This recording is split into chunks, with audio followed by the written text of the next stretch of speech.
live di Zoom-nya dulu. Lu harus go live di Zoom-nya. Live. Coba kelihatannya apa? Oh, udah nih. Udah kelihatan ya? Nggak, lu di gua belum jalan.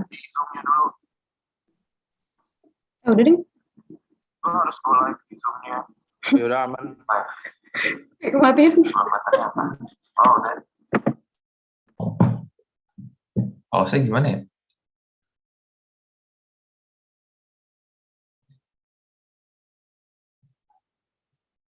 Up to pause.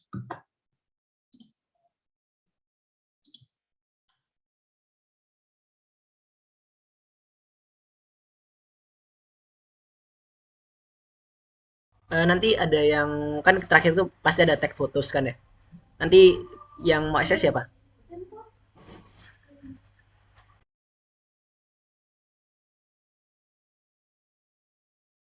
Oke, nanti gue bilang kayak for the OSIS, can you help us to take photos gitu ya. Oke.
Okay.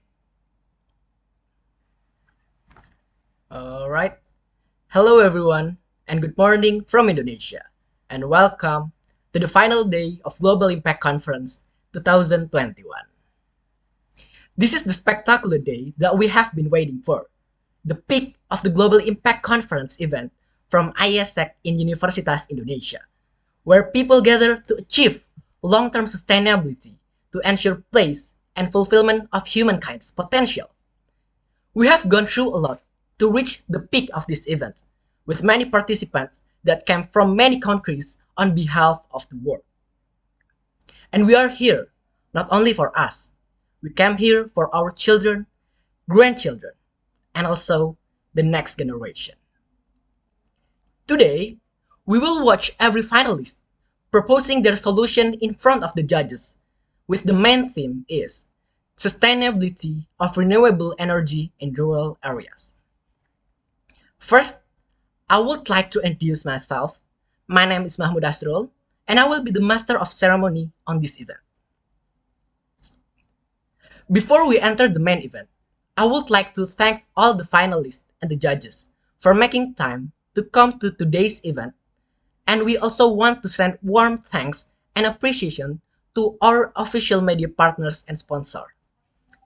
Global Impact Conference 2021 is sponsored by L'Oreal and Paragon. Paragon Corp as the holding company that oversees Paragon technology and innovation, the biggest local cosmetic company in Indonesia. And Parama Global Inspira, a distribution company that distributes Paragon products to customer and consumer, has become the market leader in Indonesia with 6 major cosmetic brands such as Putri, Wardah, Makeover, Emina, Kaf, and Labore. With our media partners, BOE, Acara Mahasiswa, CCF, Rupiah Cepat, and Relearn. So first, we want to congratulate every finalist for all of their hard works. It's been hard to get down into just a few finalists. But without further ado, we would like to announce who is the running for the final in Global Impact Conference 2021. The first team will be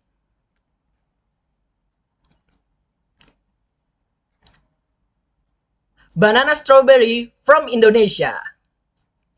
And the second team will be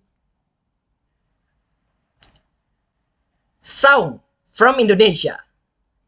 And third team will be Honey Prince from South Korea. And the fourth team will be Eco-lution from Thailand.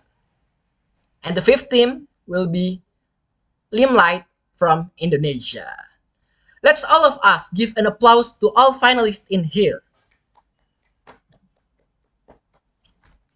Okay, after seeing the delegates or like the finalists, and let me introduce you to our amazing judges for this competition. We have 3 judges and amazing judges.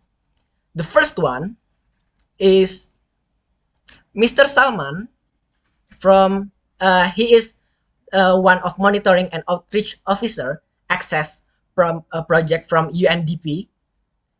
And the second judges will be Dr. Cindy Rianti Priadi, STMSC. She is Vice Head of Center for Engineering Education, Faculty Engineering in Universitas Indonesia for 2022 and present, and also Vice Head of Civil and Environmental Engineering Department, Faculty of Engineering, Universitas Indonesia for 2018 until now. And the third one will be Dr. Marlistya and Citraningrum. She is Vice Chairperson for Organizational Development and Outreach for 2021 and present. And she also the coordination group of ACCESS Coalition or Alliance of CSO for Clean Energy Access for 2018 until now. Let's all of us give applause once more for all of the honorable judges. Okay, so after knowing our honorable judges and amazing finalists, let's see our agenda for this event. So the agenda will be, we will start from the opening, and then after the opening, there will be the first team, the first presentation will be by Banana Strawberry, and also the second one will be Saung, and the next one will be Honey Prince, and after that Eco-lution, and then Limelight, and also will be closed by the MCs. Okay, so before we start the presentation from each team, here are the terms and conditions for the final competition. First, the whole session will be conducted fully in English, no other language. The second one, presenting teams will present in the order that have been informed, and the delegates must turn on their camera while presenting. The third one, the delegates are allowed to present their ideas or solution in the first 7 minutes. And the committee will stop the presentation if it hits the 7-minute marks. And after that, the judges are allowed to ask questions or giving commentary to the delegates in the following 10 minutes after the presentation.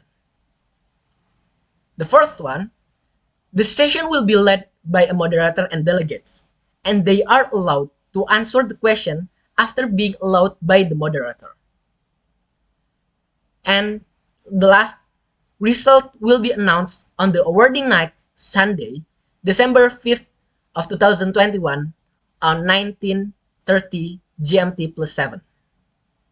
Okay, before we start the presentation team, is there any question regarding to the terms and condition from every team for finalists or the judges? If you guys have any question, just please let us know before we start the presentation. All right. So let's assume that everyone already know what we are going to do. So without any further ado, let's start the presentation session with the first team. It will be Banana Strawberry from Indonesia. Banana Strawberry, are you guys ready? Are you guys here? Yes, we're ready. All right. So don't forget to turn on your camera, and also you guys have 7 minutes to presentate your presentation, and also there will be like after 7 minutes there will be like 10 minutes for judges to ask the question to you or like giving commentary about your presentation, and there is 3 judges. So hopefully after when we got into the Q&A session, hopefully you can answer it by effectively and also efficiently, because there is 3 judges, so that everyone we got the time management well. Okay, so if you guys ready from Banana Strawberry, the timer will be started after the first word from you guys. Okay, good luck. Okay, so we are supposed to sharing the screen here, or Yeah. Yes. okay, wait a minute.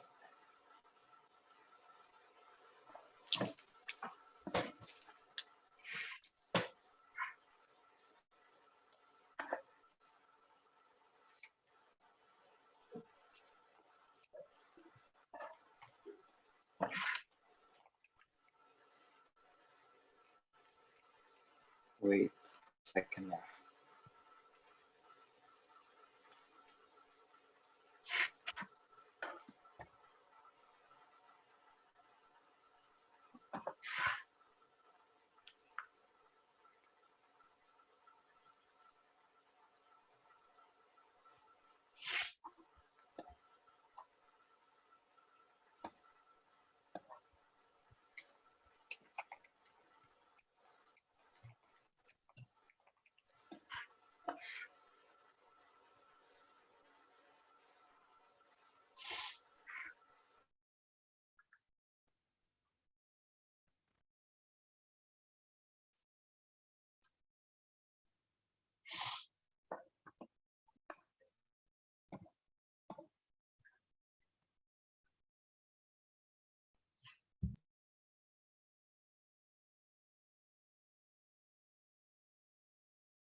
So sorry, judges and all. There's some technical issues in my side, so.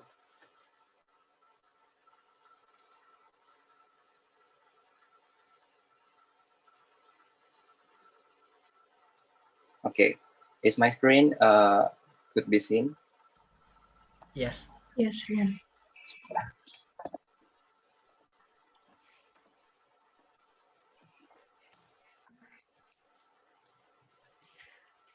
Okay. Switch, plug, and charge. They say electricity is the access for all, the thing that keeps us going in the world that is always transforming. Good afternoon, judges and all the honorable GIC committees here. I'm Vira. I'm Mega. And I'm Brian. With Banana Strawberry team, we will spread the joy and become light to the surroundings together. Next. ACCESS has been granted to implement a sustainable energy project in Indonesia, similar to the government ones in 2017. ACCESS goal is to support the poor and most vulnerable communities to have sustainable access to clean and basic services to improving their livelihoods. And how can we be sure this project will succeed due to these preceding problems? We will discuss in the next slide. Next. However, we analyze several issues of access from implementing this project in Indonesia. First thing first, do you know that our brothers and sisters in rural areas still live below the national poverty line until today, and that they, which is worldwide known for the beautiful landscape, suffers from failure to keep up with the rising cost of living as the ratio of minimum wage is among the lowest in Indonesia. They are incapable to afford electricity service as their basic monthly needs. Responding to the electrification problem in rural areas, the government provided a solution of decentralized renewable energy, but another problem arose which left no representative to maintain the solar panel and lead to the damage for it. Next. Beforehand, the laureate of education in the segmentation of Indonesians led to the absence of expertise in the aspect of renewable energy. By 2020, only 30.8% of people in Indonesia that enrolled in tertiary education. This low enrollment rate in the education sector brings an inferior ability to grasp new skill and knowledge of individuals in the nation that is well known as haven it less itself. Thus, this phenomenon could result in the lack of expert in particular field, in this case, the electricity sector. This was proven with the data published by EMMR that are 50 of 500 solar panels damaged in the preceding sustainable energy project due to the absence of expert and high cost for components that are only able in Jakarta. By this, we could say the local governments are not prepared in the human resource and financial aspect of solar panel maintenance. Next. Gripping on the problem that we previously mentioned, we summarize it into four root causes, which are unsupported economic conditions, gray zone in the ownership workflow, lack of capacity in related fields, and low control of maintenance. Therefore, we are trying to solve this problem by our proposed solutions further. Next. First thing first, let me introduce you Icik, the illustration of typical local youth in Indonesia and Timor-Leste with three main characteristics. The first one is largest portion of energy uses, second one is lack of knowledge in renewable energy, and third one is easy influence to use the latest innovation by surroundings. Therefore, gripping on this fact, we propose Rangkul, a powerful way to raise the affordable and clean energy through community activation. Rangkul itself is a perfect solution for renewable energy activation in rural areas because it empowered local communities that directly have power to change and transform their neighborhood. Rangkul comes with four benefits: more affordable, impactful knowledge, neighborhood activations, and sustainable. Next. Rangkul consists of 5 phases of ideal blueprints to accomplish energy flexibility in the future, sustainably. The first phase is awareness. We identified there is still a lack of awareness regarding renewable energy usage among the society. Next, in the intro stage, Rangkul will focus more on developing knowledge of the maintenance of renewable energy. By this, we can expect that solar panels will be used by the locals as their day-to-day source of energy. Going to the next phase, desire. With Rangkul, we try to escalate the desire from the locals to renewable energy by offering some beneficial advantages to the household, and we also hope for greater conversion to renewable energy within this stage. Next, usage. Adopting the program One Roof, One Solar Panels, we believe we will produce more renewable energy in each household. Last phase, loyalty, is the importance of earning loyalty from locals to continue using renewable energy. We will create some awards and forms of appreciation to maintain local motivations. Next. Our first two phases are called familiarization strategies. On the first stage, we propose the solution by utilizing youth volunteering through ACCESS featuring Patriot Energy to increase the electrification ratio of villages in Indonesia. Next, we are going to optimize this to enhance the community and solar panel knowledge by providing them coaching, knowledge, and supervise the solar panel. We expect more than 75% awareness in renewable energy to be completely spread among locals. Next. Furthermore, we can boost the implementation of solar panels in rural areas by offering low prices and free installations.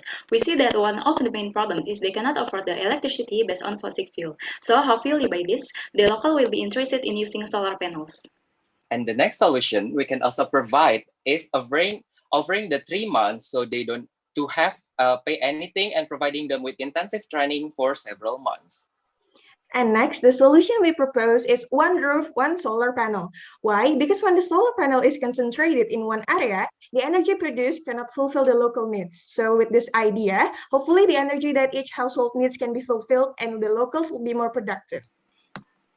The last steps, we sure have to find a way to earn their loyalty in using solar panels, so we suggest creating some awards for the best renewable energy village every year, ask for direct appreciation from president or public figure, and give some rewards to the winner. And by this appreciation and recognition, it will boost their motivation to still use solar panels. Next.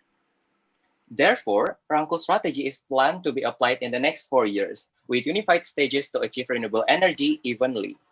Through the preparation stage, we focus on preparing the Patriot Energy volunteers, also educating locals and maintaining the model village. Next to the implementation stage, we will continue assisting the locals to operate and maintain the solar panel while boost up their willingness to use the renewable energy. We go to the last stage of evaluation, where we will evaluate whether at least 50% of our e-village succeed and keep improving in the next implementation. By the end of Rangkul, we believe in reaching out up to 80 rural villages and activation of renewable energy. So, what are you waiting for? Let's be live together with Rangkul Bersama Nyalakan Indonesia. We are Banana Strawberry team and we are open for questions. Thank you. All right. Thank you for the team. It is super cool, and I can't wait to hear from the judges' thought. I think let's start from our Mr. Salman Nursiwan. Thank you, Mas Ud. Yeah, it's a very interesting proposal and idea you gave in this presentation. I have just one simple question. How do you think you will fund the preparation activities? Because you have mentioned that the people living there are in below the poverty line. Okay, and there's insufficiency to meet basic monthly needs. So how can we recruit the Patriot Energy and provide the solar panel with affordable cost and so on? Thank you. Okay, thank you, Mr. Salman, for the question. Okay, Mr. Banana, Team Banana, you can answer the question. Okay, good afternoon, Mr. Judges. We'd like to say thank you for the kindly question delivered to us. I am Brian, and I will try to answer a question regarding how do we think we'll find for the preparation activities itself on Patriot Energy featuring ACCESS itself. So basically, in this case, we believe that we will empower people, especially youth, in segmentation of megapolitan city, in this case, Jakarta. So basically, youth living in Jakarta have better financial aspect itself. So within youth volunteering itself, we will deliver this youth to the respective areas that we are proposing. In this case, such as NTT, NTB, and so on. So basically, to tackle the economic condition issues, we prepare the youth volunteering aspect by utilizing the Patriot Energy, by utilizing the youth in the segmentation of big cities such as Jakarta or maybe Bandung, Yogyakarta, and such. So so the youth on that areas will be delivered to volunteer to enhance the community in the segmentation of rural villages. I think that's all we can answer from our team. Maybe if my team want to additional, is open, and I hope our answer could solve your own confusion. Thank you. All right, thank you for Banana team, Banana Strawberry. So, Mr. Salman, do you have any following up questions, or is it already answered? No. It's been answered. Thank you. You can offer to other judges, please. Okay, thank you, Mr. Salman. So the next judges, we want to hear the thought from Mrs. Cindy. Okay. Thank you, Banana Strawberry. Thank you for this opportunity. I really like these 5 phases of your recommendation, and I think it's good to encourage from awareness up to loyalty for the long-term sustainability. So I think this is really good, and how you are involving the youth to be in the frontier part of this. I'd like to know more on, can you go to the next slide? I think it was the next one. Okay, no, next. This one. Next after this, okay. Oh, okay, just back up, yeah, okay, here. So here, I see how you develop the initiation part up to the sustainability part. I'd like to know more about maintenance, because Pak Salman also mentioned the poverty line, and I think the committee underlined the issue of maintenance. I think also in the beginning you mentioned issue of maintenance. So how, in these 5 phases, do you think the maintenance part will be addressed and also funded? Can you explain more? Okay. So, good afternoon, Miss Cindy. We'd like to say thank you again for the kind question delivered to us. I'm Ryan, and we'll try to answer a question regarding how to maintenance this to implement our ideas. So, basically, in the first page, especially in this utilization, we will provide all the volunteer with the beneficial such as knowledge and training and maybe some coaching delivered by NEMR or Ministry of Energy Resources itself. So basically, after it was briefed further by the respect local government or centralized government, these youth are supposed to deliver their knowledge to the rural villages itself with a supervised from the respective from the expert itself, from the NEMR or maybe from ACCESS or maybe from UNDP on and so on, that regarding the electricity itself. So basically, knowledge will be given within the Patriot Energy itself, and then the Patriot Energy will be supervised by the local government or authority, and then they can simply maintain this by the volunteer itself, and after they spread wider the knowledge delivered to the society. So in the long term, the society in the rural villages can maintain the solar panel by themselves. So I think that all we can answer from our team. I hope we can answer and solve your own confusion. Okay, thank you for Banana Strawberry team and also Mrs. Cindy. And Mrs. Cindy, do you have any following up questions? Maybe I'd like to hear from the other members to complete the answer.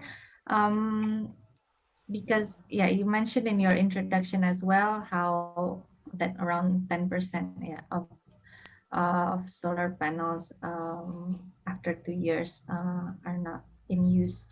So can you explain a bit more on how you will train exactly the youth and the villagers to maintain that?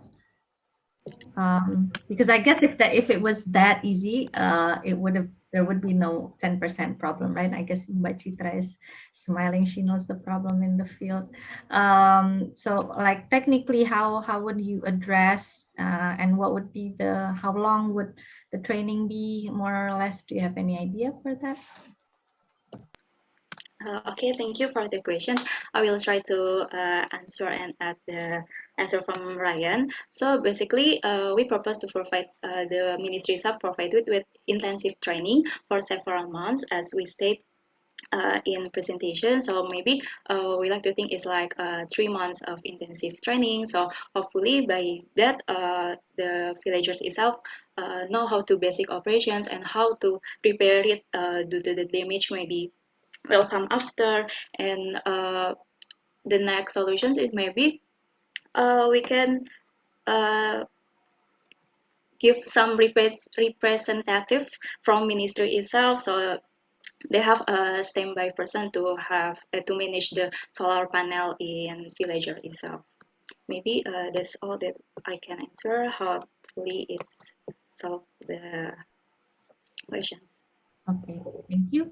I think for me for now is good. Thank you, banana strawberry team. Okay, thank you, Mrs. Cindy. So we go to the next judges, Mrs. Citra. Okay, thank you, Banana Strawberry.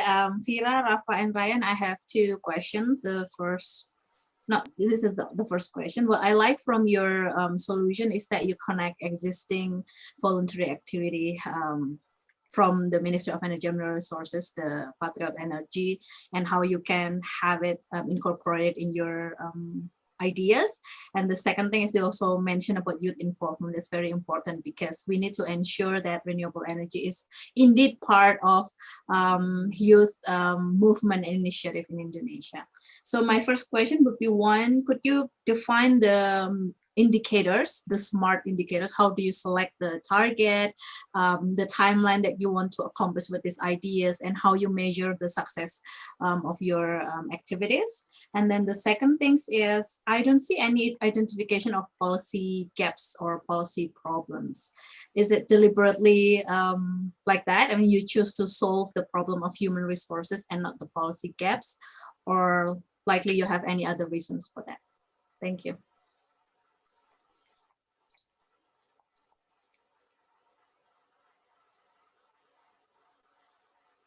Okay, so good afternoon again, Miss Marlistya.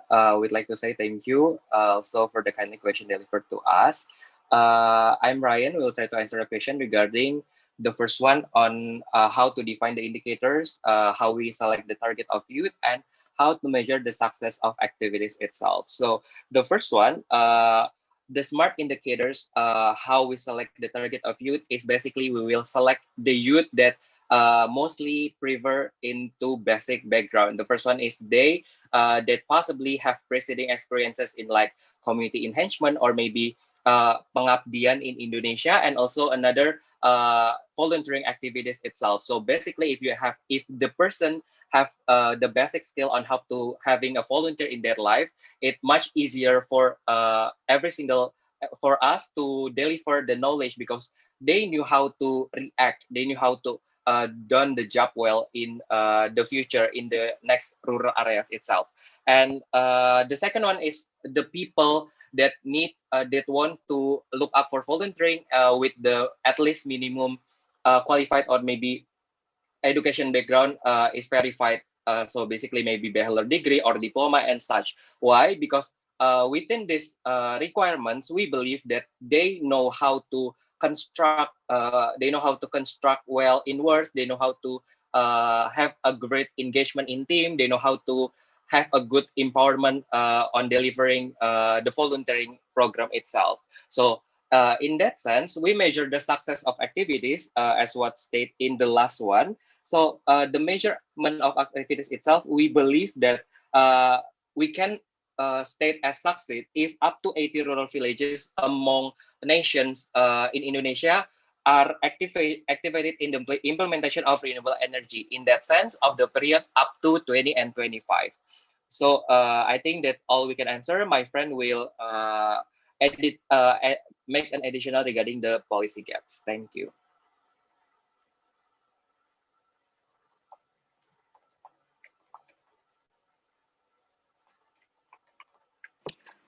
Okay, I will try to answer for the policy gaps. So actually in Indonesia itself, it has peraturan menteri for the renewable energy this well testing, and I think what we suggest in these presentations is the policy gaps is unclear workflow, like it's a gray zone area, and why we don't think it has to be another policy, it's because we think because we solve it by human research itself, it will be enough for the implementation, because the problem is like tadi, like for I mentioned is no supervise and no unclear workflow by providing with human resource.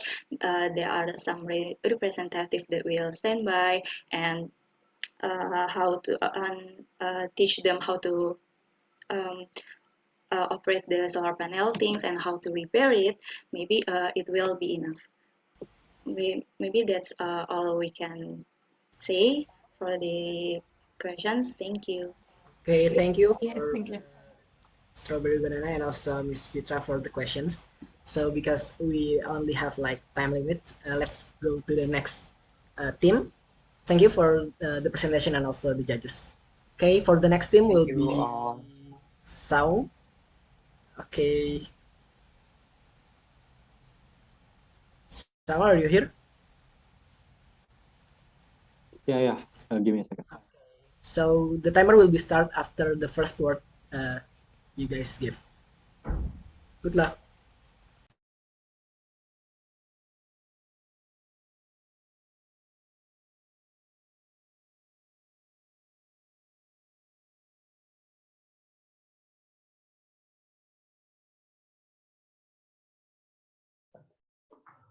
Good morning, honored members of the judges and also the audience who are watching us right now, wherever you are.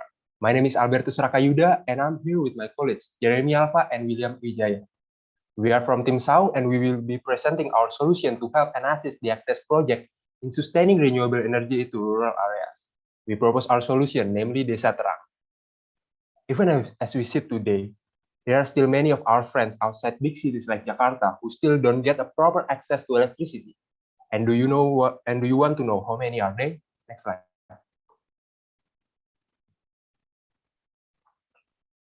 Well, if you see the first graph right there, we can see that the electrification rate percentage in Indonesia in 2020 is around 99.2%.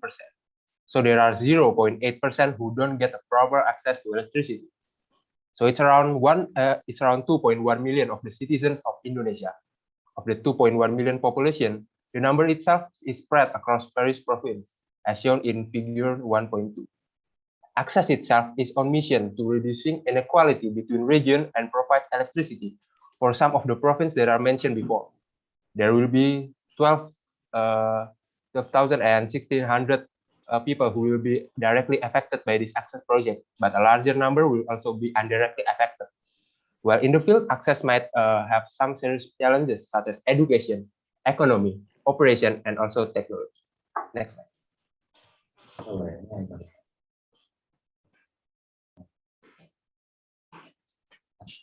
Therefore, we bring a solution to all existing problems called Desa Terang. Desa Terang is a program that provides solutions directly from 4 different core subjects and contains sub-programs under it, called Desa Pintar to overcome education problems, Desa Sejahtera to overcome social problems, Desa Bisa to overcome end-to-end system problems, and Desa Canggih to overcome potential energy problems. With these 4 sub-programs, Desa Terang is a hope in the electrification process and sustainability renewable energy development in Indonesia. Next. And not all of the problems come from technical things. There are some internal things, such as a lack of local talent that can cause system problems. Therefore, we provide Desa Pintar as the first solution. Desa Pintar is a program that specifically caters to the issue of education and quality of human resource. Desa Pintar contains 2 main sub-programs called seminar and trainings. In the seminar session, we will discuss basic knowledge of 4 PETS and ACCESS programs. So, in the end, they can participate in the form of support or evaluate the future program implementation. The second program is training, which is aimed for local talents in every village. In this program, there are theoretical training, field training, and also skill tests, which will be held until 2023. So overall, with these 2 sub-programs can give the final result in the form of quality from local human resource that can compete with as good as talent in the cities such as Jakarta. So Indonesia can further empower the local talent. If people cannot afford electricity, they cannot get access to it. Thus, Desa Sejahtera was born to solve this issue. Desa Sejahtera is an initiative to boost local economy and decrease poverty, to good investments and commodities and services, and also push the agenda to deregulate business laws. We will focus on three key areas here. The first one is commodities, and then accommodation, and lastly, easing business. For commodities, we want to increase the production capability of local producers by providing technology and also basic materials for them, and also to develop their marketing pipeline to increase sales by connecting producers with buyers. For accommodation, we want to develop the tourism industry in Indonesia through health, security, and telecommunication infrastructure building. We also want to boost marketing for local tourist destinations through government-sponsored advertising, enabling job creation. Lastly, we also want to simplify business laws so that we can create more renewable projects to increase local job openings. Okay, as we know, end-to-end system in this power plant project is very problematic. Many residents complained to the call center about the damage of the power plant, but there was no response. Lack of collaboration, clear of tasks, and clear workflow causes this problem. Therefore, Desa Bisa was formed to fix that problem by integrating all parties who play a role in the operation of power plant in each region. Desa Bisa itself will become a communicator to these parties. First, Desa Bisa will fix that messy workflow by creating a system. Let's say that I'm a villager who want to complain about the problem. Desa Bisa will receive my complaint and report it to PLN. The next step, PLN will assign power plant companies to immediately fix that problem. And also Desa Bisa will also make a study on a regulation that might help optimize this project, then submit it and discussing it to the government. Okay, next slide. Uncovering energy potential and building energy system is key to increase electrification. Desa Canggih is a collaboration between MEMR and National Regional Agency to explore the best renewable energy source for each region. We focus on three areas here: energy capture, energy storage, and lastly, energy distribution. For energy capture, we want to research the best power source for each region and take initial steps in building local renewable power plants. And also for energy storage, we want to build energy storage system for every power plant so that energy is stored for future use. And lastly, we want to build the infrastructure for distribution that enables access for electricity to everybody. We believe that democratizing reliable electricity to everyone means taking bold actions. Cooperation, consistency, and commitment coupled with resilience are imperative in bridging the gap between the status quo and a brighter Indonesia, an Indonesia where everyone, everywhere can see brighter than ever before. We thank you for your attention and we welcome any questions that might arise. Okay, thank you, Saung, for your presentation. So let's move on to the Q&A session. The Q&A session will be held for like 10 minutes and it will be from now, so it should be like 11:42. 11:42, it will be the end of the Q&A session. Okay, start from the first judges will be started by Mrs. Cindy. Okay. Thank you very much. Can you back up the slide a bit? One more. Okay, here. Okay, so first, thank you very much for your presentation. I like that you're covering technical issues, but as well as policy and maintenance. So yeah, that in this short time you cover a wide range of solutions. Can you explain more about Desa Bisa and how this is feasible to be implemented in terms also maybe not only from human resource, but also from funding? Can you elaborate a bit? Thank you.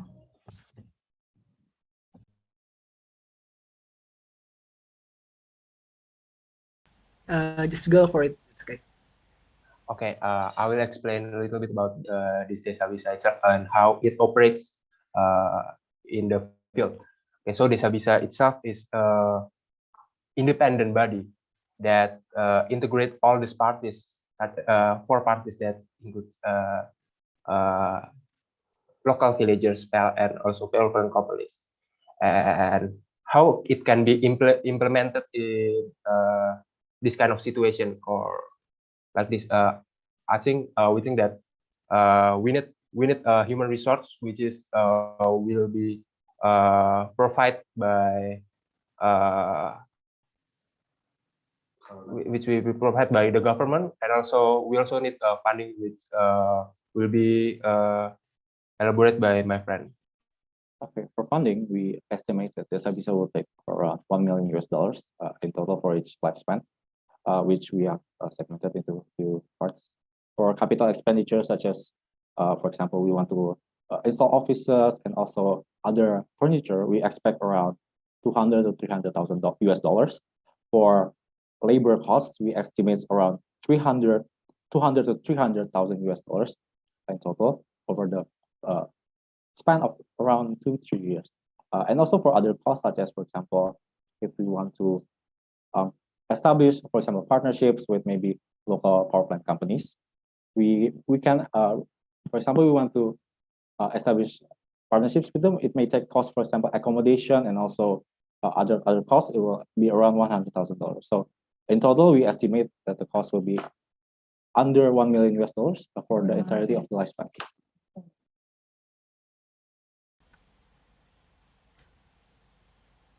Okay, thank you, Saung. Is it clear, Bu Cindy? Yes. For the funding for Desa-Bisa, how will it be connected with the household payment? Is it connected? Sorry, can I elaborate? What do you mean by household payment? Yeah, because of course they use a fee for their electricity, right? They will pay a fee for their electricity. Is somehow that fee connected to the funding of Desa-Bisa, or is it something completely separated?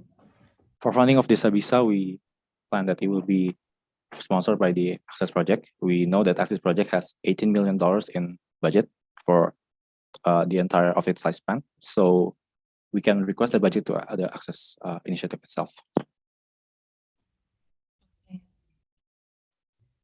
Okay, and after 3 years, because you mentioned that funding is for around 2 or 3 years, and after 2 or 3 years, how do you envision Desa-Bisa to be operated? With funding from where? Okay, for sustainability of budget, maybe in the future we can searching for sponsor that can contribute to the ACCESS project. Okay, thank you very much. I think I'm good for now. Thank you, Mas. Okay, thank you, Bu Cindy, for the question, and also Saung. So we go to the next judges. Mr. Citra. Okay, thank you, Sound team. I see that you have incorporated a lot of issues on this energy access problem itself, and it's good because energy access is not only about the access itself, but relevant to productive activities and also economic improvement of the village. My first question is actually similar to Bu Cindy, so I will skip that about the financing and the sustainability. My next question is, how do you ensure that inclusivity is pertinent in these ideas, because it has a lot of issues from access to economic and also how the youth in the village can take part in it. How do you ensure the inclusivity in the program? And then the second thing is, do you see how it's relevant to existing programs by several ministers, not only from Ministry of Energy and Mineral Resources, but maybe the Village Fund or Village Development Program from Ministry of Village and Underdeveloped Region? Thank you. Okay, thank you, Ms. Citra, for your question. I will answer the first part of the question. Okay, for the first part, how can we ensure inclusivity in our programs, like whether it be the stakeholders, for example, the employees, and also maybe the beneficiaries of our product, for example, who will receive? We can see that our beneficiaries are the local people in the villages targeted by ACCESS, which are 23 villages spread across 4 provinces in Indonesia, right, with around 3,000 households. And we see that the beneficiaries is entirely dependent on the demographics of the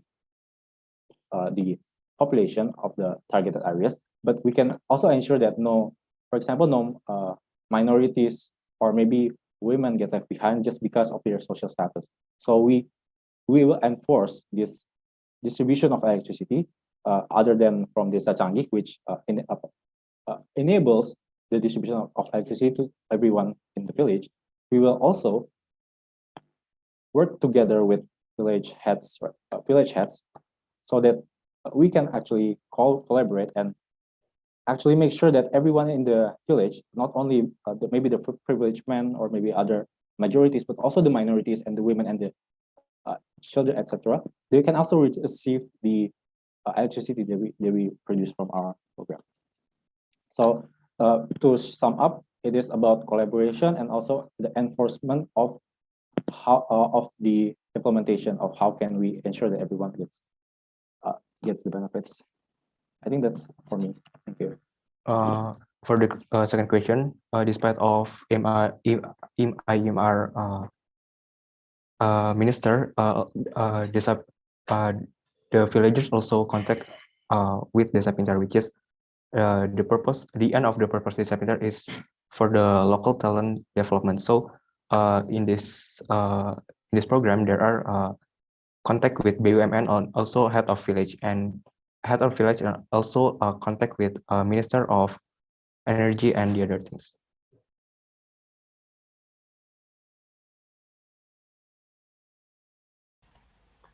Okay. Thanks. Okay, thank you for the question and also answer for the team. Next to Mr. Salman. Thank you, Mas Ud. Hello, team. Saung, it's very nice, and yeah, I agree with the previous judges' appreciation about how you see the problem in a holistic way, not only about the access to energy, but also cover other issues as education and welfare. So I saw that in your presentation, you were saying about the Desa Terang, Desa Bisa, Desa Sejahtera, and Desa Canggih Kai. My question is it going to be studied in same time, or it will be maybe you start with Desa Pintar, then Desa Sejahtera, Desa Bisa, or maybe you start with Desa Terang and so on. So what is this scenario? Are you going to, what kind of relationship between these activities? Because each desa has its own objective, of course, and its own activities. Thank you. That's my first question. Sorry, and okay, the second question after this, we were saying about the collaboration and the resilience. And sorry, not self-sustaining, not resilient. My question is, you were saying in your presentation about this Bisa, for example, you are going to make a body under PLN to manage communication between the communities and the PLN, if I'm not mistaken. My question is, why don't you make an independent bodies that not related with PLN? It's all managed and owned by the community, so they can be independent, and maybe they can also be company that provide services as PLN, because now we can sell our electricity to PLN buy from community, buy electricity from community, and they can sell it to other area. It is possible. So my second question is, why don't you make an independent body in every village so they can run the education program, the welfare program, and other program by themselves? Thank you. Okay, thank you very much for your question. I will be answer the first question first. For the first question, I think the 4 sub-program is implemented to be in the same time, because we only have 2 until 3 years of project. So to make it short, to make it a better outcome, we implemented, and we going to do this 4 sub-program in the same time, despite the different objective in every village. And so for the next question, I also want to add, even though these sub-programs will be doing at the same time, but each sub-programs also have own timeline. So for example, the Sapintar for 2021 only planning, and 2022 until 2023 there will be a seminar and theoretical, and also for the others desa sub-programs desa. Yeah, as we can see in this slide. So even though it will be doing at the same time, it's also each desa have own timeline. And for the second question, maybe my friends want to answer it. Okay, I would like to answer the second question, right? Why don't we make independent bodies, not separate of PLN. Your time is up, so we have to move on to the next team. Thank you, Okay. Mr. Salman, and also all the judges and also the team Thank you, judges. for your presentation. Okay, so let's move on to the next team. For the next team, are you guys here? Yes. Okay, so the timer will be start after the first word you say in the presentation. Good luck.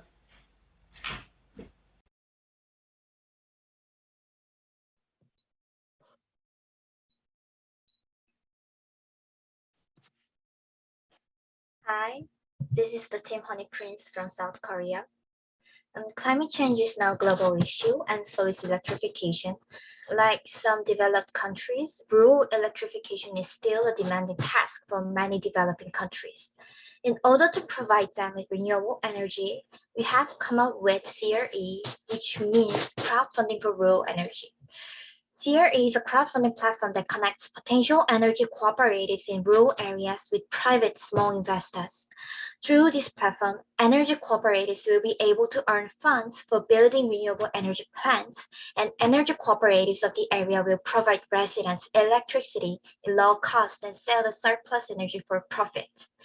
Efforts to overcome the electrification problem have been carried out constantly, but we found some chronic problems with that. CRE is one way we find to solve these problems.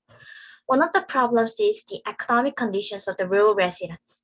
Even though an energy generator has been successfully built in the area, the cost of electrical service may be unaffordable to the residents.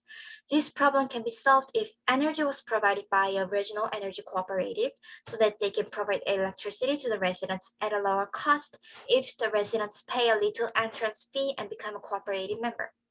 The most common problem is the unavailability of long-term management. Most of rural electrification is funded by a centralized organization, but constant financial aid from a single organization to every rural region is impossible, which makes some rural regions excluded from electricity. But with CRE, where the residents can earn money themselves without any support from outside organizations and use them as maintenance cost, the problem could be solved. The profit model of CRE could make the rural area achieve energy self-sufficiency. Last is the insufficient budget of the rural regions. Due to the low population density of rural regions, it is almost impossible for a regional local government to secure a large enough budget to construct a renewable energy power plant there. But through crowdfunding, the funder would change from the government to numerous investors. It does have advantage. Crowdfunding does not limit the amount of money, which can solve the problem of the limited budget of government that it had to split between areas. Now, let me explain the procedure of CRE. There are a total of 8 steps for regional cooperatives to get funded and for investors to get their profits. The first step is consulting. Since it is hard for normal residents to come up with a specific plan for a renewable energy facility, CRE will provide a consulting space. The consulting team will include one energy expert and one management professional. Consultant will provide them with various information such as initial construction costs, a suitable renewable energy type, how to set up a business plan, and etc. The second step is project proposal. Residents will form a cooperative and submit a business proposal to CRE. The proposal will contain information about the location, renewable energy types and a specific model, funding size, profit model, operation plan, and the organizational structure of the cooperative. The next step is project evaluation. CRE's review team will evaluate the project and decide whether to approve it or not. The evaluation form will contain criteria about practicability, credibility, sustainability, and etc. If the project is refused, the review team will send back a feedback with the evaluation result of the project. The next step is project upload. Approved projects will be uploaded on the platform. Each project will be uploaded with a construction schedule, a business plan, the evaluation result from the review team, and expected earnings rate. The next step is funding. After the project is uploaded, investors will start funding. When the funding reaches its goal, the investment will be provided to the cooperative. The next step is progress report. Cooperatives will submit reports about the procedure of the construction and the details of expenditures every 2 weeks. This progress report will be uploaded on the website for the investors to keep track on how the cooperative is doing. The next step is facility operation. After the facility is built, cooperatives will operate their facilities. Co-op members will pay lower electricity bills to use the energy, and the cooperative will sell surplus energy to earn more profit. The final stage is profit allocation. Part of the profit will be allocated to the investors. Investors will get the interest and the principal at the end of the investment period. So here's an example. Let's say that there is a rural area with 20 households that wants to build a solar energy power plant. This is how the work will be done. If they get funded 100 million won, they will be able to provide cheap electricity to all the members of their cooperative at 61 per kilowatt. Also, this project will be estimated as 5 years with 8.9% of interest rates. In order to make the project long-lasting, co-ops need a clear and sustainable profit model. There are mainly 3 ways for them to make profit. First is the residents' joining fee of the cooperative. Since co-op members are provided electricity with lower bills, residents will have enough incentives to pay the joining fee of the cooperative. The second way will be the electricity bills of the cooperative members. Because CRE focuses on regional areas where the population density is usually low, it'll be possible for the cooperative to sell surplus energy to other regions. This would also be a main sales method. Profit gained from these processes will be used on the maintenance of energy facilities and the profit of investors. We believe that through CRE, we'll be able to achieve rural electrification and clean energy. This was Honey Prince so far. Thank you for listening to our presentation. Okay, thank you for the presentation, Honey Prince from Korea. So let's go. We start from the judges. Let's listen to our judges' thought. Start from Mrs. Chitra. Okay, thank you, Hanif Prince. You've selected a very challenging issue for the rural electrification, the finance problem. So kudos for identification of this very important issue.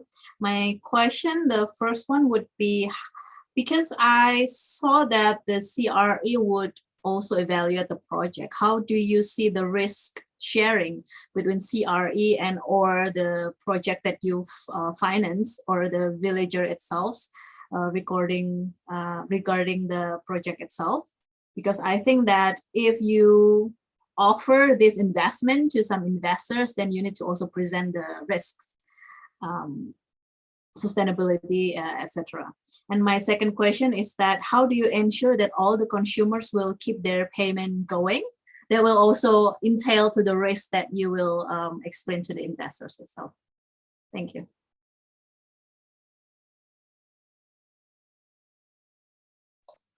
So about the credibility, there are mainly 2 ways for us to ensure the credibility of those cooperatives. The first way is the evaluation part. Because the review team will evaluate the financial, how stable their financial cooperative is and how their cooperative is organized, I think those review will be a help to the consumers, because investors will be able to see those review results from the review team when they're investing in those products. And the second way to ensure the credibility is that we are going to give them the funds step by step. So for example, if they need, or for example, like 50 million won by next week and 50 million won again by 2 months later, we will not give 100 million won at once, but we will give them part by part so that they would not run away. I'm sorry for the for the words, but to go away from those situations. And I'm sorry, but what was the second question? Yeah, because you sell the electricity to the consumers, right? How do you ensure that all the consumers will pay their dues regularly until, maybe at the contract period or as long as they use the electricity? You mean, well, I think because investors are going to invest their money on before the project starts, I think the investment won't be a problem. The problem will be the cooperatives. The problem might be the cooperatives who do not pay the money, but I think that could be solved by making contracts with the cooperative so that we can have a way of getting back the funds, or at least some of the funds, when they do not give us feedback or give us progress reports or the money to us in the right dates. Okay, thank you. Okay, thank you, Mrs. Citra, for the questions, and also thank you, Honey Prince, for the answer. Let's go to the next judges. Mr. Salman, the floor is yours. Yeah, thank you, Mas Ud. Hello. It's very nice business model you presented within your proposal. I understand that it will start by a crowdfunding or social funding. My question is, how can your business model propose work with commercial funding, maybe loan from bank or based on the commercial activities of the power plant? Thank you. I think commercial funding and both our CRE crowdfunding can be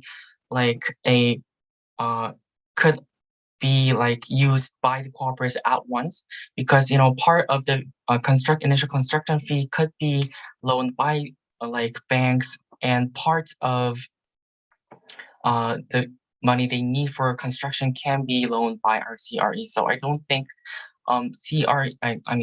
crowdfunding and commercial funding would come at so I think both could be used at the same time by the cooperatives. Yeah, thank you. Because my concern is about the life cycle of the project. You say it was about 5 years, and it is because we are going to need more money at the beginning of the project and maybe lower at the second or the third year. So how will you manage it? Because I saw from your proposal, the projection is quite similar from day to day and year to year. Thank you.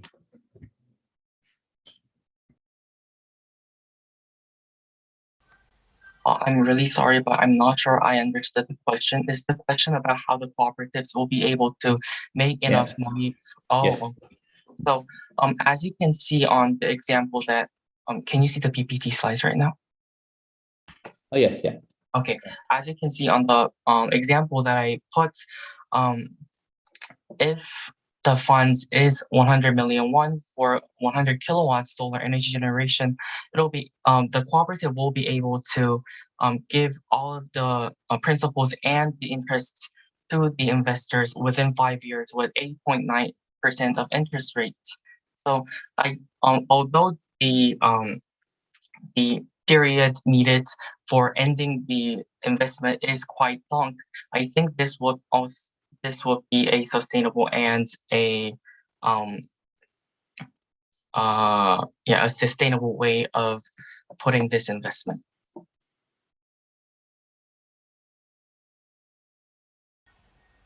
Okay, is it clear, Mr. Salman? Yes, thank you very much.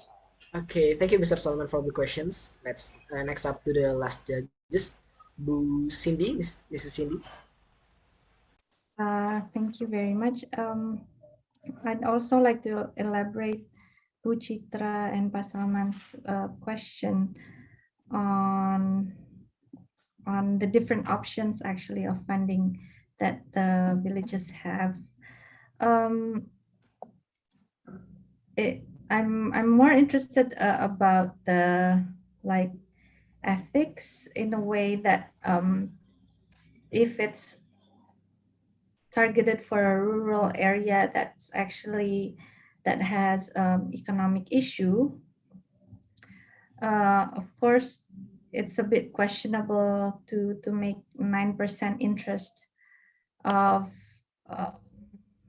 that will go to the private investor that probably actually has a lot of money already. And that's why I was interested in Bu Citra's question on the risk. And of course, I guess this risk has to be really included. But I'm just wondering, is there a way to actually, for me, maybe from the society point of view, from the investors' point of view, is there a way to actually have a lower interest instead of a higher interest? So a lower interest, but maybe a lower risk that will benefit more the households and the investor at the same time. Because I think in your business model, it emphasizes more on the benefit for the investors. Is there a way to actually have a more win-win solution for the household in terms of like lower interest and maybe lower electricity fee, for example? Maybe can you address that? Okay, so about the benefits that would go to the regional cooperatives, first to explain about this example, this is just a example that I chose, and all of these business proposals would be signed up by the regional cooperatives themselves and be sent to the CRE. So I think it will be able for the regional cooperatives to make a okay interest rate for them to benefit on, and also for the benefits that the regional, the residents would get, because this takes the form of a cooperative, not a firm.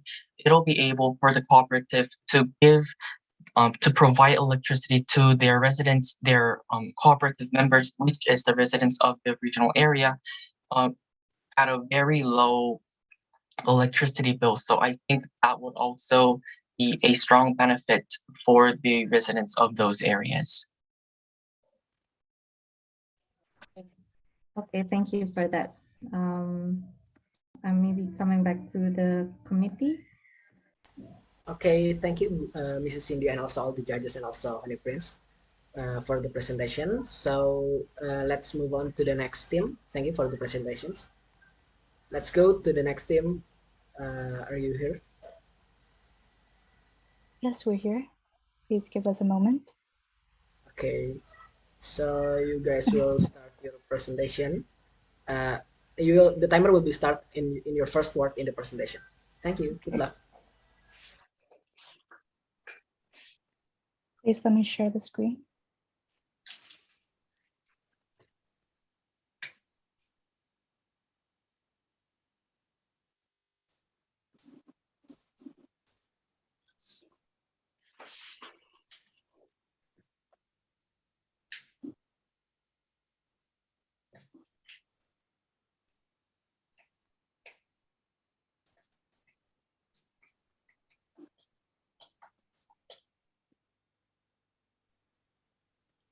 Okay.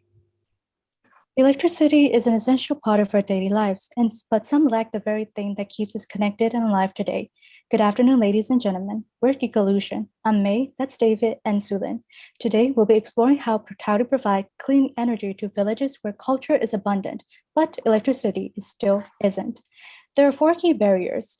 First, East Timor's constrained economic state suffers from severe poverty, creating a domino effect of minors and young adults migrating for better jobs, but are subjected to human trafficking. For energy, many use diesel oil as a cheaper alternative due to electricity disparity. Secondly, minimum education, which comes to no surprise, considering more than 30% of the rural youths are illiterate. With no solid foundation of basic education, workers are only trained for basic operations, and as a result, MEMR costly implementations of solar cells fail in a year. To make matters worse, due to unclear workflow, the firm and workers are lost in communication, unable to find resolutions. The pursuit of clean energy comes at a price, but government fundings are not financially sufficient to hire workers or fund maintenance. And the cycle continues, widening the gap of electricity disparity in rural areas. And not to mention, Indonesia's heavy reliance on coal production and export continues. With an ambitious goal of reaching over 600 million metric tons by 2024, it still isn't sufficient to meet these increasing demands as climate change disrupts the supply as shown here. Now, our main objective is to propose solutions in collaboration with ACCESS Project to successfully provide electricity in targeted villages of East Timor with a minor objective of establishing a local firm that can generate, fund, and manage the plant. Without further ado, we propose to you whatever ecosystem of solutions. Here's a quick framework. Our first question in search for an energy source was what seems insignificant but holds a hidden potential. Strangely, it was human feces, something we'll keep generating so long as humanity exists. Our team created a solution that can easily be adopted by developing communities where electrification is limited. Meet whatever AI-driven omniprocessor. It's a community scale that transforms hazardous organic waste into safe, pathogen-free, valuable products such as electricity, clean drinking water, and ash. And these are purely from fecal sludge of human feces. Our solution can handle waste from 100,000 people, producing up to 13,000 gallons of water and 250 kilowatts of electricity a day. It's two birds with one stone approach that tackles sanitation, electrification, and clean water supply in rural villages. Moreover, the deployment of ODR and AI management system allows smart autonomous inspections and predictions and alerts teams to resolve maintenance issues quickly. Our solution transforms waste into profitable business that is centralized, environmentally friendly, and cost-effective, enabling access to clean electricity and clean energy and clean water for villages that are reasonably priced. So now our next solution is to organize the workflow of employees and open up communication channels. Now, with whatever workspace, we are licensing from Oracle Cloud HCM that creates a unified space within our company, part of the unified cloud across HR, finance, sales, and beyond, and has the ability to quickly adjust your process in certain times. It's delivering an end-to-end solution to manage every stage of the employee life cycle. Oracle offers the feature of establishing employees' profiles, remote inspection, and virtual meetings. Departments are all connected to each other, which open up communication channels and encourage teamwork. Now, education plan proceeds for our future. So, rather than tackling education disparity as a whole, we propose our third solution, whatever vocational school. Our school specializes in teaching the technical skills and practicality in waste management, mechanical, electrical, and operational engineering. It's designed to help students to learn in a real-world environment in which they will have a more hands-on knowledge in the omniprocessor plan. It's a 7 to 14-month training for prospective workers. We also offer certification in specialized field with on-the-job training guided by skilled engineers and technicians who will be offered financial incentives. Our final solution is the Whatever You Need app. It is a job hunting application that connects between villages and urban areas, sharing East Timor culture and craftsmanship with the world. Meet Carlos from Mobara, who is very, very skilled at batik and fashion design. In order to generate income for his family, he can monetize his skill by using our app. Local like Carlos can connect to job opportunity to nearby villages or city. Our user-friendly app has unique features like a speech-to-text translator, so language barrier won't be an issue. There are also online modes of work, and part-timers can earn extra bonuses from their work as well. We will market our app with local youth and each villages and provide workshops on how to optimize the app for the locals' benefit. Each solution will be achieved before ACCESS Project deadline in 2023. The omniprocessor takes 9 months to achieve, workspace take 1 to 2 weeks, vocational school takes 6 months, and the mobile app will take around 3 months to complete. And you might be asking, how are we going to sustain our ecosystem with all this cost? During the early stages, we will be getting our funding from investors and government grants to fund our operations. At the same time, we will be sustaining ourselves through 2 revenue streams. The first is by selling byproduct and surplus power as lithium-ion batteries to corporations. Secondly, is commission fee and advertising fee from our application. Meeting our SDGs, Wearable Solution is closing the gap of electricity disparity while amplifying the talented, powerful voice of East Timor. A clean energy world is possible. And that is the end of our presentation. Thank you for your attention. And let's move on to the Q&A session. Oh, all right. Thank you for the team Eco-lution. So we are going to the next uh, Q&A session. We start from Mr. Salman. Thank you very much, Masud. Hello. Eco-lution is a very interesting name and project you presented. Okay. Just one simple question, information that East Timor country is a nation, it's a different state with Indonesia. So we are talking about the different countries, but yes, the ACCESS project that you mentioned in this project, working in both countries. We work in Indonesia and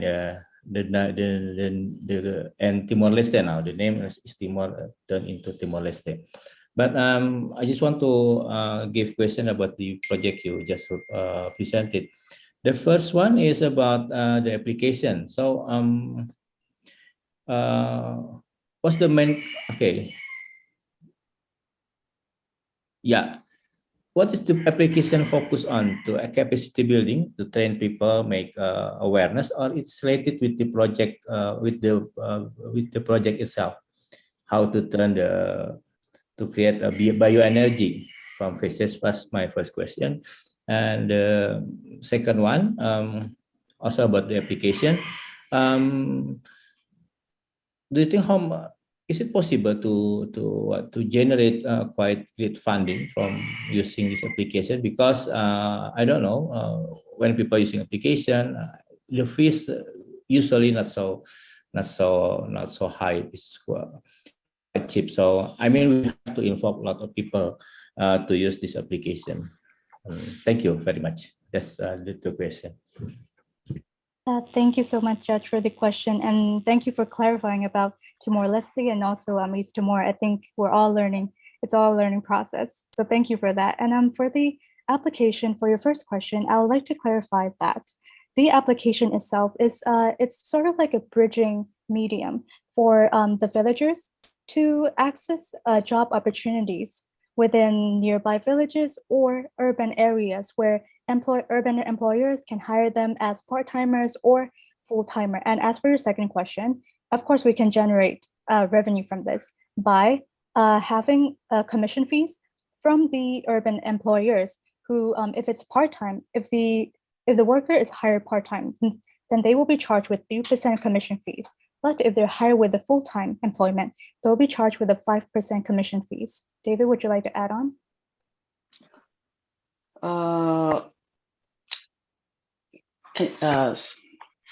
Sorry. For the application, one benefit or the omniprocessor is we can expand our ecosystem quite fast compared to other product-based business. We only offer a place for people from rural area can connect to job opportunity. That means if we can expand our size of our user base very quick, that means we can also generate a lot of funding from this application as well.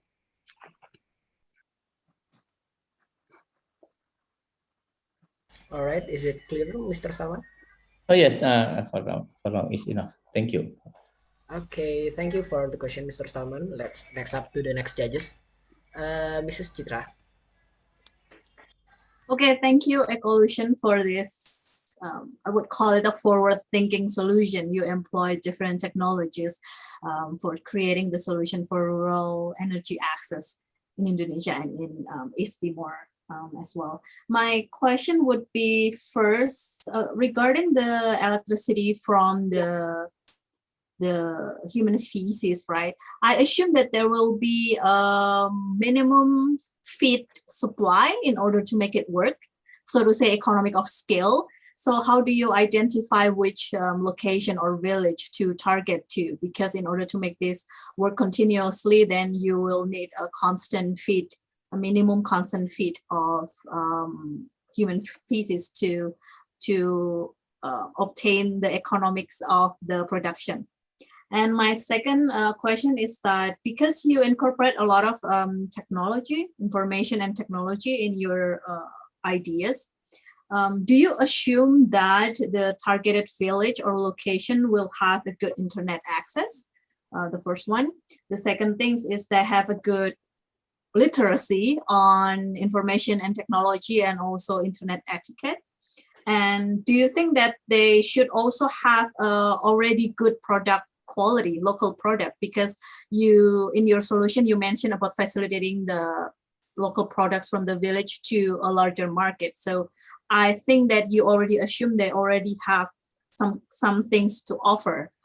So you don't need to have capacity building or other training to ensure that they have good local products or human resources. Thank you.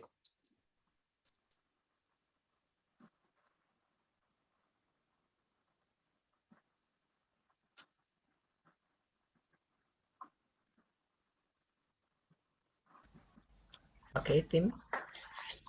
You are muted. I'm so sorry. Okay, let me rewind.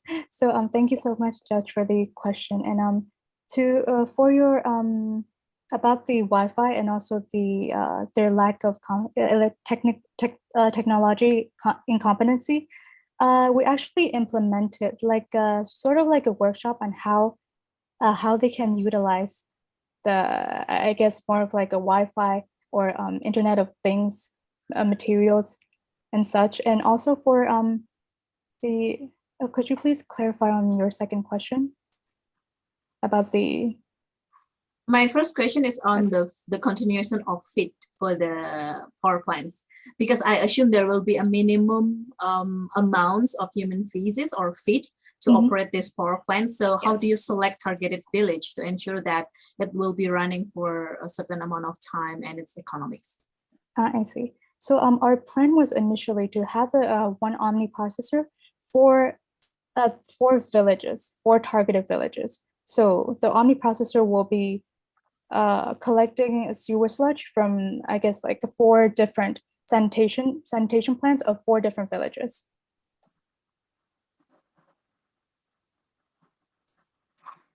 All right, and do you also think about creating this sewage network, so to say? Because you have to, in the village, I don't think that they have a proper sewage system to ensure that all the sewage goes into these plants. So for the sewer sludge, actually, I guess a truck would actually be transporting the sewer sludge to our Omni processor plant. That's how the transportation will work.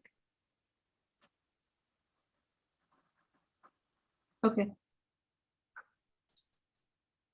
Okay, so it is clear, Mrs. Chitra?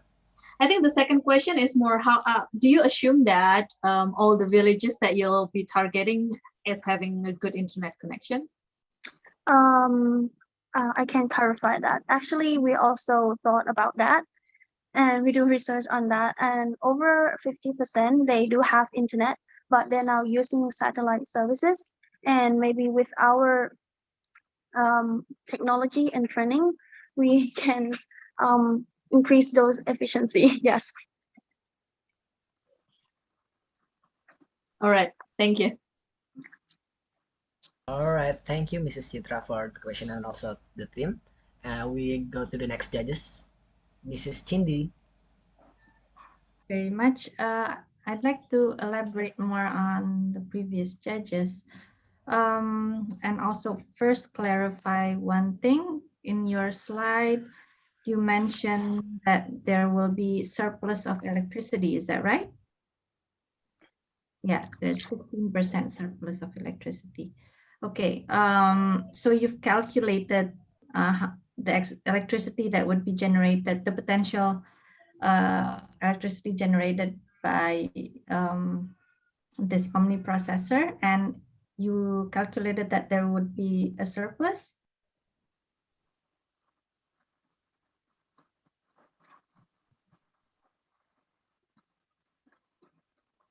I want to confirm that first. Can you confirm that?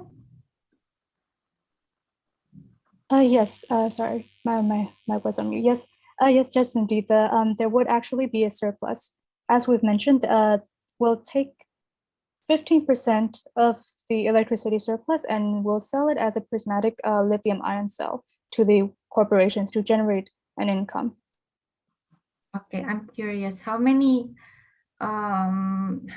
you have like the calculation in hand of how how much electricity is generated by the human feces? Because from my knowledge, it's usually quite low, and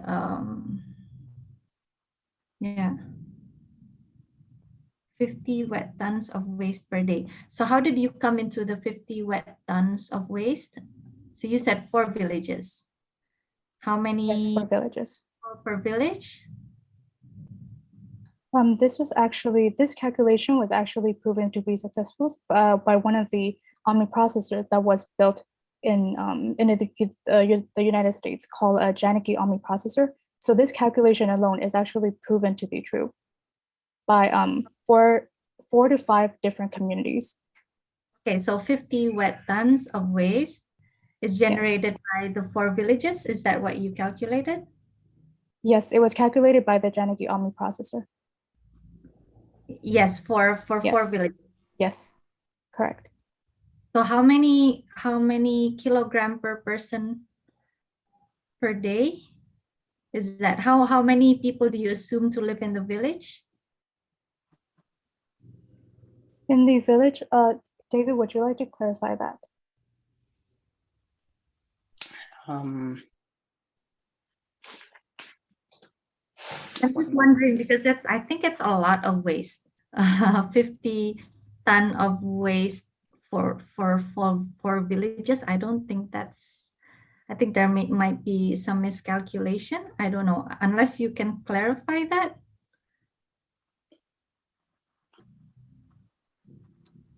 Also, since this is based on the US community, right? So when we implement the actual thing, we probably need to find a data based on the villages in Timor-Leste before we can make the final calculation. So I thought that being in your slide, that would be something that you recalculated for the 4 villages. Okay, so I guess this is a number you took from the US. And I don't think there would be 50 tons of waste generated in 4 villages in Indonesia, first of all. I also agree with Bu Chitra that not only transporting, but collecting fecal sludge is a really complex system itself. And just before even collecting, I guess you also need to think about refurbishing the households because they probably might not have septic tanks. That means that you need to build septic tanks first for the 4 villages so that it could contain your waste properly, because otherwise I think most villages, they have something called pit latrines, and pit latrines are not designed to have their fecal sludge collected. They're actually designed for the fecal sludge to be actually buried in the ground. So if you want for the fecal sludge to be collected, you need to refurbish the sanitation system as well. Otherwise, collecting it would be impossible, actually. Yeah, but otherwise, it's a very interesting solution. I think if you can recalculate and have like some certain phases where maybe like in the first phase, you don't collect 100% of the fecal sludge, you maybe only collect like 10%, and that would already be really good. And I guess that means the electricity generated would be a bit lower, and I guess your whole back end system would adapt to that. In terms of like the vocational school, etc. I guess the funding would come somewhere from there, right? And so if you have lower electricity production, I guess everything that comes afterwards would also need to be reduced. I'm just making sure. Committee, what time do we have until I missed the... Actually, the time is up. Okay. Okay, then. Thank you very much, Eco-lution. Good luck. Thank you so much, Thank judges. Thank you so much. Eco-lution and also the judges. Let's go move on to the next team. Okay, the next team. Okay, all right. Are you guys ready? Yes, we are. Okay, so the timer will be started on the first word in your presentation. Good luck. All right, we're going to share our screen first. Please wait a moment. Is our screen visible? Yes. All right, thank you so much, Kamati, and to my fellow friends, you can start.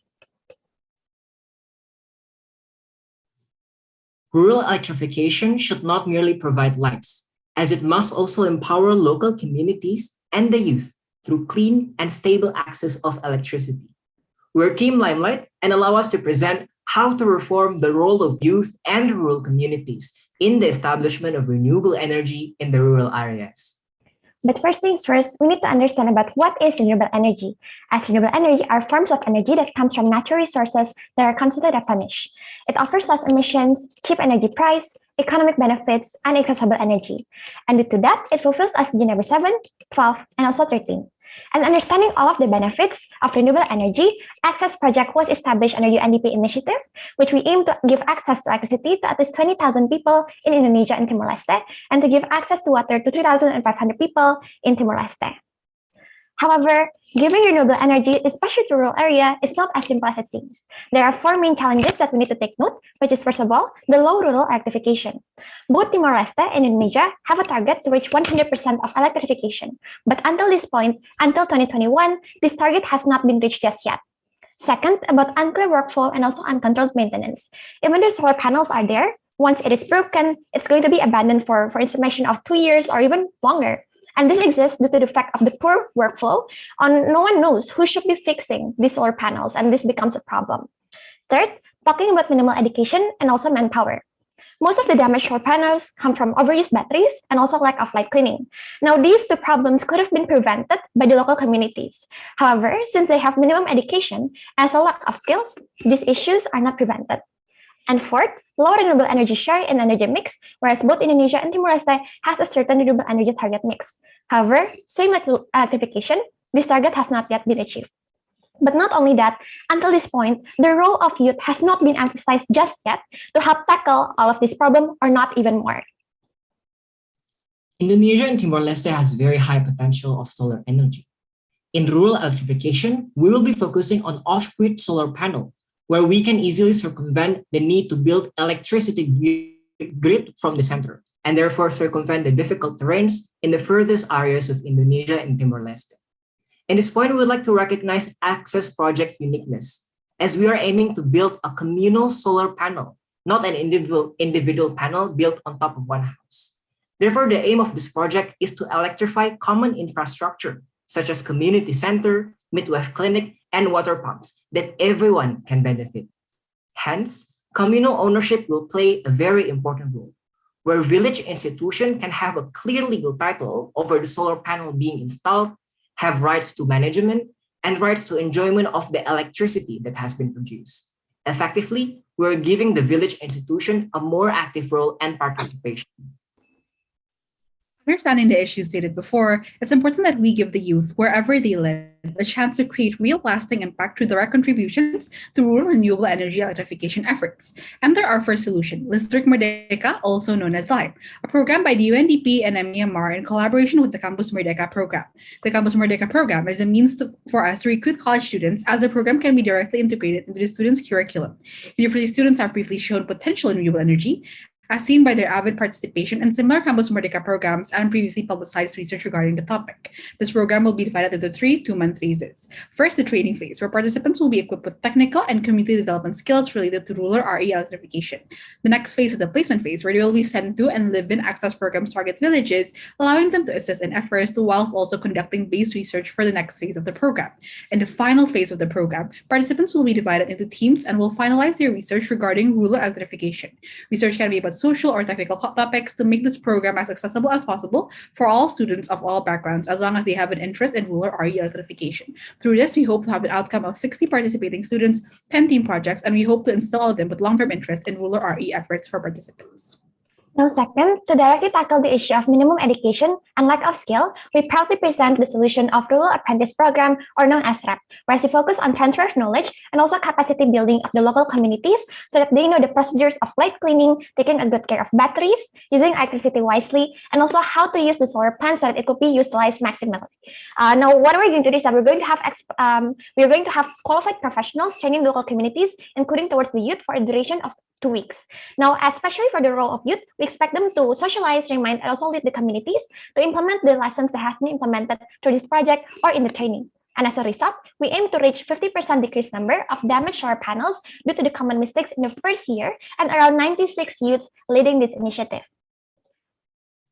Our third solution deals with the issue of maintenance. Heavy terrains in rural area impairs constant monitoring. We will make it easier also using new technology.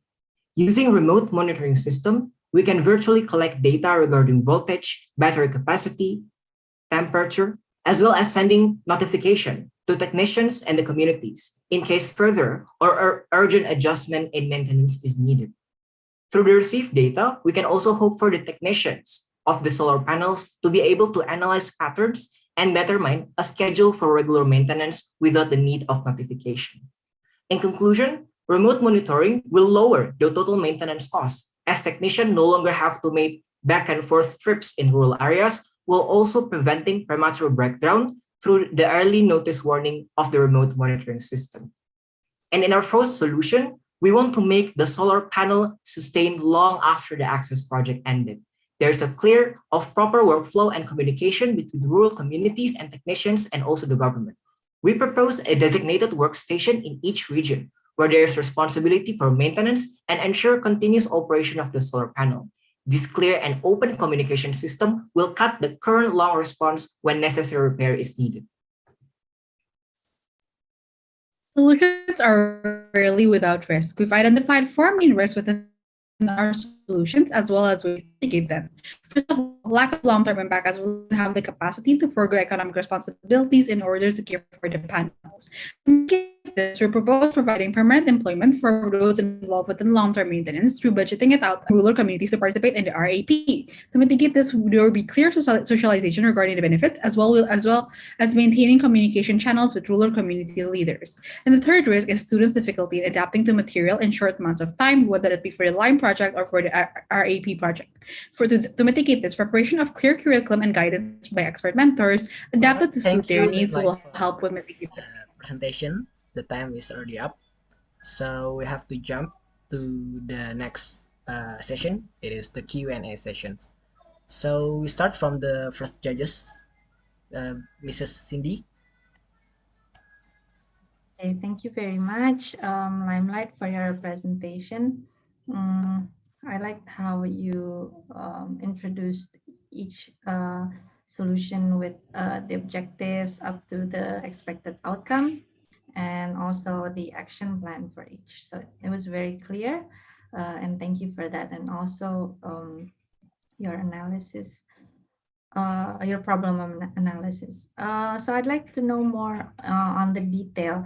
How does your solution address the existing action already? So I guess the few solutions that you're proposing, like the implementing affordable photovoltaic monitoring system, and I guess the clear workflow and better communication, that's already something that's actually was tried to be addressed in current projects and past projects. How do you think your action addressed the previous gaps? Yeah. All right, thank you so much, Ms. Cindy, for the question. We're going to answer the question. To clarify, the question was about how do we ensure that our solution directly tackle the root causes or even the problems that exist in the current status quo. So first things first, allow me to explain about, first of all, the issue of, let's say, the efforts for a clear workflow and better communication. So in the current status quo, for instance, in several villages, whenever there's an abandoned solar panel, it takes 2 years, 3 years, or even longer for them to actually fix the solar panels to make the society or the local community can use it again. And why does this exist? This exists due to the lack of communication, lack of coordination, and miscommunication, whereas it is mentioned that MEMR will take care of it, but in reality, it's not been taken care of. And hence, since the issue is about communication, coordination, our solution is to create a proper or clear workflow on how we fix that problem. We fix the communication, we fix the long process into a short process. So that's why our objective is the maximum waiting time for the response only for 3 working days.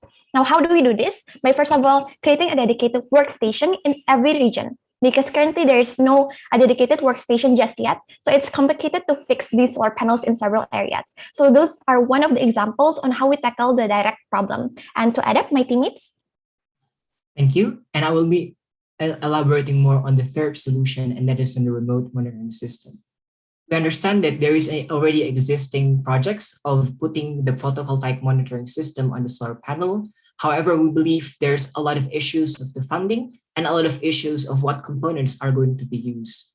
We believe that by using the capital from the ACCESS project, which amounts to more than $80 million, we can afford a better photovoltaic monitoring system that do have an early warning system, because to see in a lot of current scenarios, a lot of solar panels is already broken and there's no notification system. We believe that the utilization of new technology, especially the notification system, is very, very essential in order to prevent premature breakdown of the solar panel, hence prolonging their lifespan from the current usually 2 years to its actual intended 8 to 10 years battery life and solar panel use life. I think to add up for my friends, I think to add something, in addition to the clearer workflow and dedicated workstations, will also be empowering the villagers themselves with the rural apprentice program. So at the core of it, we want them to be, in a sense, self-sustaining. So the remote workstations will be there. However, they will be sort of a last resort. So even if the communication might not be clear, if there are issues with getting help, at least they will already be equipped with the skills necessary through the rural apprentice program, allowing them to at least care for the panels like on a daily basis. It's only for big emergencies that they'd have to go to the workstations in the first place. Does that answer your question, Miss? Okay, thank you very much. I'm just wondering one more question. So what is the current workflow actually? And you said it's very long, but how long is long and how do you shorten that exactly? Yeah. Thank you so much, Ms. Cindy, for your follow-up question. To our understanding, the problem usually lies because there's no clear ownership of the solar panel. Usually the solar panel are owned by government and especially central government. So everything, every information, every repair notice must be sent to the central government. It takes a very, very long time. Where our solution comes to this is because first, at the very beginning, we believe that the solar panel from ACCESS project should be owned by the institutional villages. And therefore, there's a clearer and more streamlined communication from the villages to technicians and from technicians to MEMR.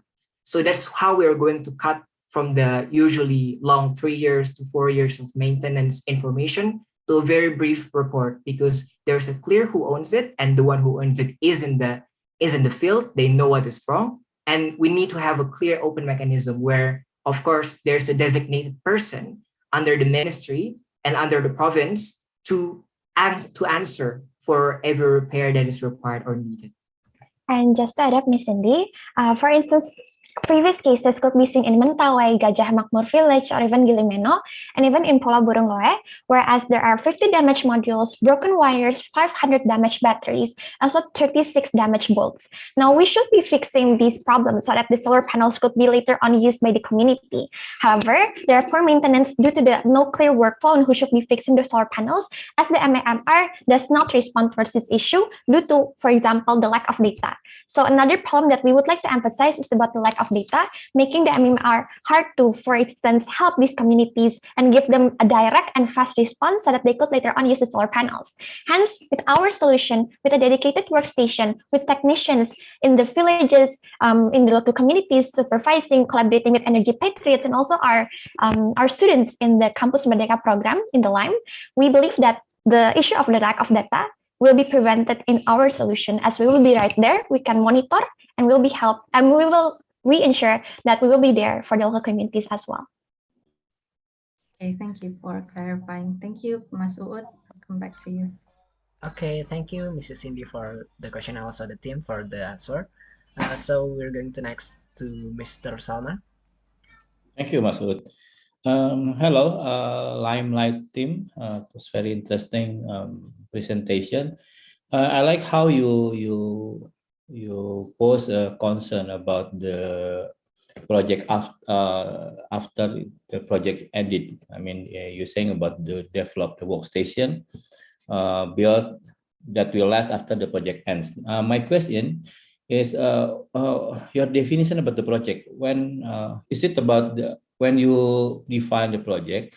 Does it refer to the construction process or the whole time the utilization process of the power plant?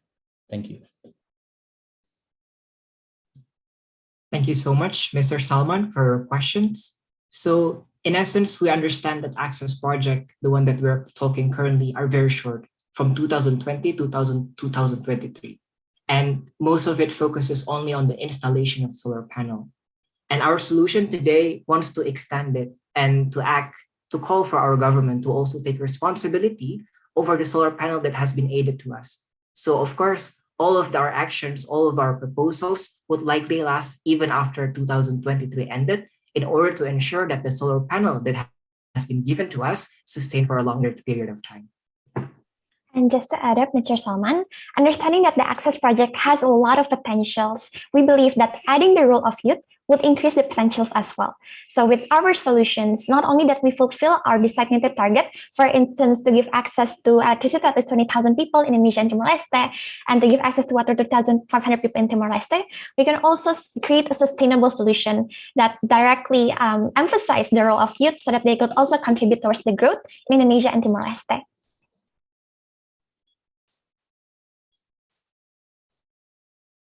Okay, thank you. Yeah, just clarify because yes, the project itself starts from 2000 and at the 2023, but the life span of a power plant it could be 20 to 30 years. So yes, we share the same concern that we hope that the installation that we give to the people will be last at least in the next 20 years.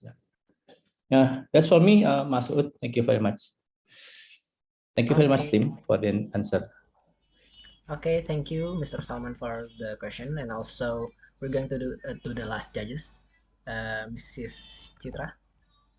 Okay, thank you, Team Limelight, from the presentation. What's good is that you perceive the energy access as part of community development and how it will enhance not only the access itself, but education, health, and etc. And that's great. I'm also a mentor of Guerrilla myself, so Guerrilla is mentioned there. Okay, so I'm happy that maybe this program will be something that can be sustainable in our education system. My question, the first one is, do you consider the role of local government in your initiative? Because I think you're talking a lot about central government and how community are relevant in this, but I want to know if you also see other level of government as responsible for the problem itself and the solution. And then the second thing is, sometimes I recognize a program like Patriot Energy or apprentice program as something temporary. Do you see that the solution that you've proposed is also temporary, and how to ensure the sustainability of solar power plants in the village without actually sending people to go there for the training or something that's relevant on the capacity building issue? Thank you. To answer perhaps the first question regarding the role of local governments, I think local governments will play more of a role regarding the remote workstations, because those are a long-term effort, taking possibly to the lifespan of these solar panels themselves. So I think that is where the local government will come into play, because as these remote workstations will be stationed in areas and they will serve a few villages at once. However, they'll still stationed locally and their areas, and that's where the local governments will come into play and will help assist that in the long term. So there is a sort of handover from the starting project where the central government takes the lead, and then the rural government can assist in the long term.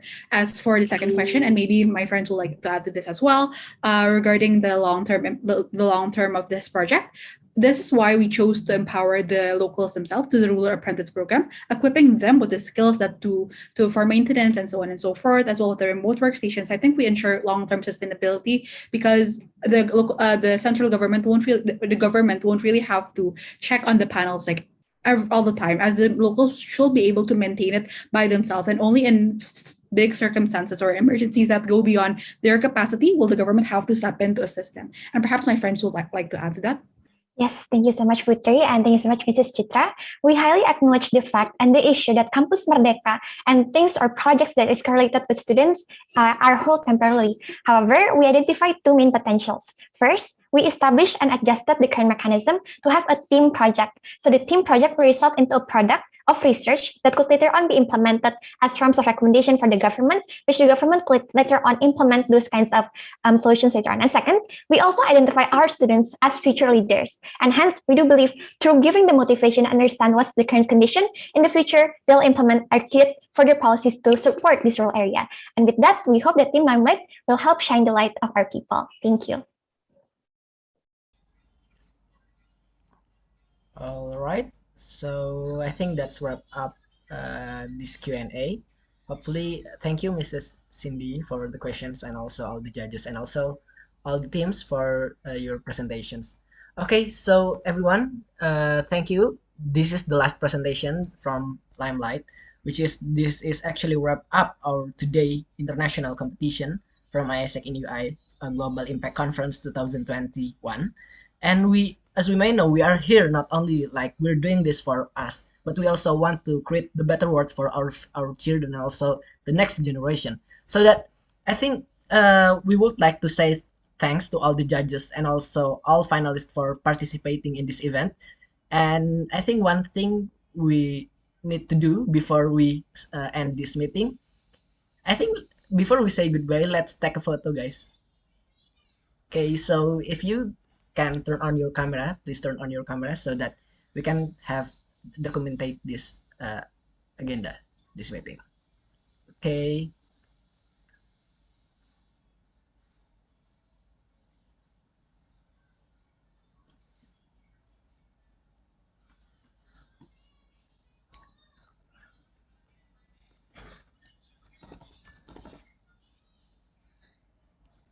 Okay, still waiting for other teams.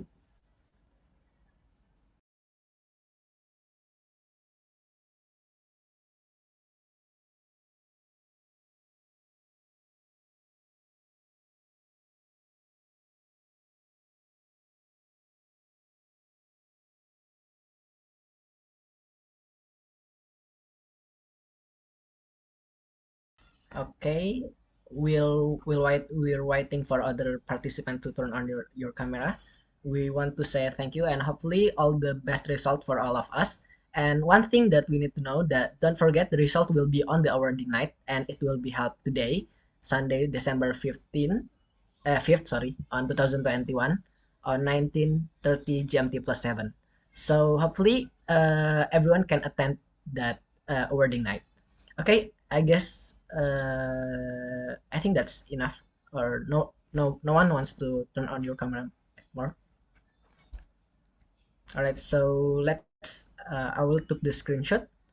Right, just a minute. Okay, so in 3, 2, 1, smile. Okay, just a minute. Once more. 3, 2, 1, smile. Okay. So I think that's all. Thank you for participating to this event. My name is Mahmud Asrul, and I'm checking out. See you later, guys. Good luck. Bye. Thank you. Best of luck for all the teams.